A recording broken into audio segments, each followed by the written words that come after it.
Good afternoon. I am the CHALL and welcome to a NBA review. Now, obviously, with no football this weekend for Doncaster Rovers Football Club, I thought I'd take the time to get back to the NBA reviews and just keep that content going. And we had one game that I specifically focused on last night. It was a nice one, stayed up till 2 o'clock in the morning, UK time, which was a bit of a nice, bit of a later lie-in for myself. So I thought I'd treat myself. But the Philadelphia 76ers against the Orlando Magic, they won the game 107-99.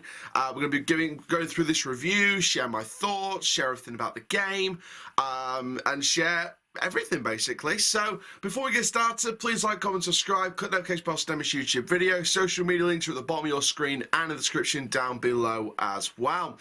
Oh, by the way, I hope you like the brand new logo as well. The sort of Donny Chal thing, logo style was like the Donny badge with Chal instead of DRFC. That was only supposed to be like a temporary thing as we got the channel back up and running again. The main aim was to create a sort of an icon, like a little brand for myself, and that's what we've gone with. Something simple C, nice design on the circle, so simple, and it can be, altered to even look even more in quality, should we say. But yeah, I hope you do like it, and we'll keep the content flowing as per usual. So, Philadelphia 76ers beat the Orlando Magic. Overall, I think it was an interesting game. For me, I think going into this game, the 76ers had 3 massive injuries. Maxey and Harden being 2 of them, Embiid being another one. And, they were coming up against an Orlando Magic team here that has a past with falling out in the third quarter. But when you look at the Magic lineup, it was great to see Mo Wagner back amongst the sort of bench.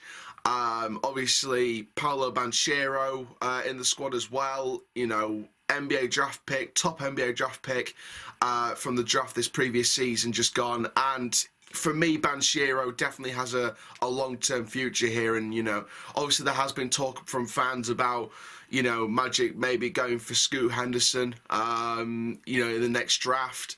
Is that the target? Could that be the target? We don't know at this stage, because obviously, we're not even done with the regular season, let alone the playoffs. So it's going to be a real waiting game with that one. But, the 76ers were coming up against an Orlando Magic team here that was tall, had versatility.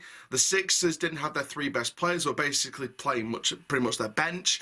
So it did feel like a bit of a mismatch in terms of lineups. However, the Sixers somehow found a way, and I think one person who definitely stood up to be counted in this game and just wrapped up a whole stunning week was Shake Milton. Shake Milton had a fantastic week. And to be fair, someone put up some fantastic stats from this week, and it's on Shake Milton specifically. So let me just show you this. So against Minnesota, he had 27 points, 6 rebounds and 2 assists. Against the Brooklyn Nets, he had 16 points, 6 rebounds and 5 assists, so 11 less points, but 3 more assists. Against Charlotte, he had 22 points, 7 rebounds and 9 assists, and then Orlando at the time of writing this particular stat, it was 24 points, 7 rebounds and 9 assists. Now, I can't remember if that's what he finished on, but I know at the time that's what he had. So if you look at that, that's 2 more points than the previous game, same rebounds and same assists. So it's the same rebounds and assists in 2 consecutive matches. Now, don't get me wrong, Shake Milton for me, I think if you got a proper run in the team, I think that it would put up, better numbers. And look at the results of the games. Minnesota, they lost 112-109.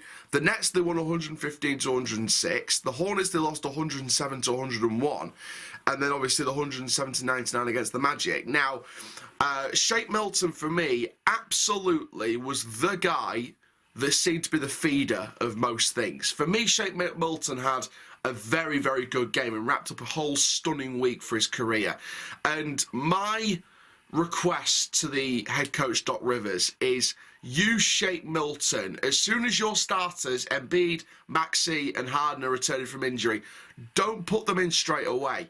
Give Milton a proper run in the team and you've got yourself a real player there. For me anyway, I think that you've got a real player there who can absolutely get a good run in this team now. By the way he moved and the way he sort of maneuvered on and off the ball on the court, for me, I feel like Shake Milton can be that creative player. He's the player that the Sixers fans have been waiting for. You know, they've been waiting to see this version of Shake Milton for a while, and we're seeing it. We're starting to see that now over this sort of previous week or so. We're starting to see what Shake Milton could really bring to the Sixers. The only request I have for Doc Rivers is play him. Even if the injured players come back, start him. Make sure Harden, Maxey and Embiid earn their starting places. That's my only request with that one. Now, what about the Orlando side of things? Well, it was very interesting indeed, wasn't it? And this is a very interesting stat for the Orlando Magic. They're now 280 to 540 since the start of the 2012 season. A 34 winning percentage over the last 820 games. And that stretches back 10 years. That's embarrassing. That's absolutely embarrassing. And I'm not afraid to say it's embarrassing from a neutral standpoint. I think that,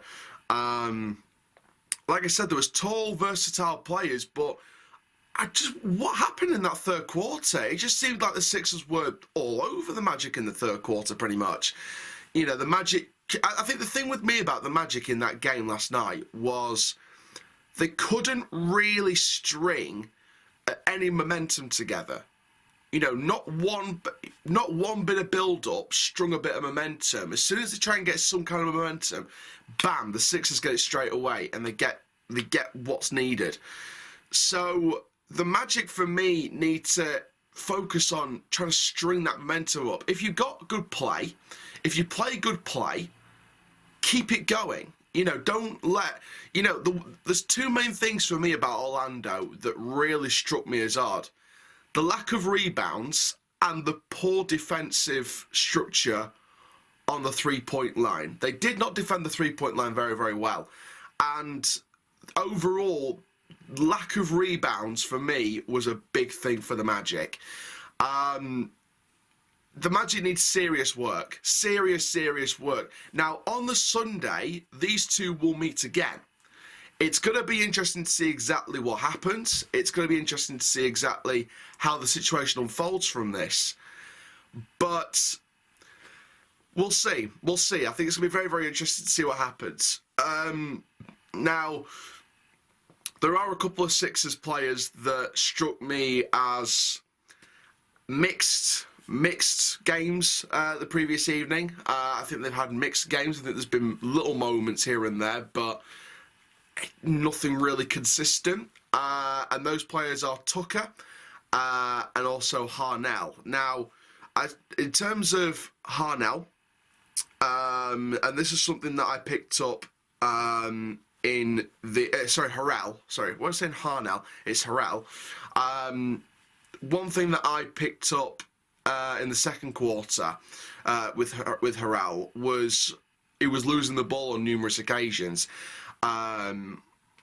You know, in possession, and just that kind of sloppiness, you know, it's one of those things where it's one of those things that I think he needs to improve on his game. I think he needs to improve on his in possession structure and what he does in possession to make sure he doesn't lose the ball. He's got to work on his in possession stuff. Now, the thing about PJ Tucker is, and this is something I picked up again in the second quarter, is his struggle to score. But, and this is a big thing, the way he goes inside the Magic zone from the sort of dunk spot, that's the kind of thing that Sixers have needed for a while for me. I think you need someone who's going to break into that area and get in the right areas to score. But he's just struggling to score at the minute. I don't know if it's a confidence thing or what. Now, for the Magic, Suggs was one of the main players for me that struck out as... not awful, but satisfactory at best. It wasn't a great game for Suggs, and I don't know. I don't know what it is. He looked very sluggish. He didn't look himself. I don't know what it was. It just overall he didn't feel himself for me. But now looking at the sort of ending points totals from the game in terms of individuals, obviously got you know, one of the big players for me for the Magic was Franz Wagner. Going into the second half. You know, Bol, 15 points and 4 rebounds going into the second half. Franz Wagner, 10 points. You know, these are the two sort of mainstays in that Magic team for me. I mean, Bol. Let's talk about Bol, shall we? Because that guy had a wonderful game for the Magic. He had a wonderful game. Did you see that opportunity where he was all the way back and then just sprinted and just swatted that ball away? That kind of reaction speed, that kind of rebound time, that kind of, you know, work rate and ethic of never give up on a battle. That's exactly what you need. The Magic have got good long-term future players. They just need to build around them and keep building. I reckon there could be a couple of players away from creating a really unbeatable team here. They just need to get that momentum. They need to stop momentum being shut down by the opposition so quickly as you're trying to build it, and that's through individual errors, that's through in-possession nightmares, out-of-possession nightmares. It's through different things and different, you know, reasons. I think some players in that squad are not good enough, but I'm not going to name names. The second you start replacing them, you've got a squad there capable of doing some great things. Magic, I think, is still in the rebuild stage. I think with the amount of long-term players that are coming through at the minute, Banchero being one of them, if they get Scoot Henderson in the next draft, I think that Orlando, for me, have a good long-term team. They just need experience, and I think maybe that's the thing Magic are missing here. That experienced player to help lead the youngsters in that dressing room. So it's going to be interesting to see what happens with the Magic. The Sixers, like I said, when the 3 injured players come back, you know, their guard rotation could be seriously dangerous for the NBA. But we will see how that all transpires, because I would like to see more of Shake Milton from what I saw in the previous game. But that is the end of this review, guys. Sixers win 107-99. Please make sure you do like, comment, subscribe. Cut no case Boston YouTube video. I am the CHALL. Ta-ra for now.